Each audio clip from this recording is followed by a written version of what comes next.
ഈപ്പച്ചൻ പള്ളിക്കുടുത്ത് പോയിട്ടില്ല. മരം വെട്ടുകാരനായിരുന്നു എൻ്റെ അപ്പൻ. കൺമുമ്പി വെച്ച് എൻ്റെ അമ്മച്ചിയെ കയറി പിടിച്ച റേഞ്ചർ സാഹിബിനെ ഒറ്റ വെട്ടിന് 2 തുണ്ടാക്കിയിട്ട് എൻ്റെ അപ്പൻ ജയിലിൽ കയറുമ്പോ എനിക്ക് 9 വയസ്സ്.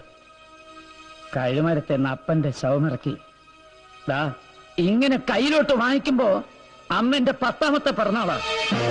പനമ്പായെ പൊതിഞ്ഞു കെട്ടി 3ാം പക്കം എന്റെ അപ്പനെ ഈ പള്ളിമുറ്റത്തുകൊണ്ട് ഇറക്കുമ്പോ എന്റെ കണ്ണിന്റെ മുമ്പിൽ ഇപ്പോഴും ഞൊളയ്ക്കുവാ തിരുമേനി. വേണ്ടി ഈ നീളത്തിലുള്ള കൃമികള് അപ്പന്റെ മൂക്കിന്ന് വായുന്നു.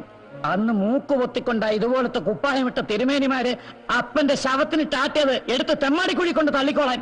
അന്യം വേർക്കുന്ന കാശ് കൊണ്ട് അപ്പം തിന്ന് വീഞ്ഞും കുടിച്ച് കോണ്ടാസയിലും ബെൻസയിലും കേറി നടക്കുന്നവരുടെ പളുവളത്തെ കുപ്പായത്തോട് അന്ന് തീർന്ന തിരുമേനി ബഹുമാനം.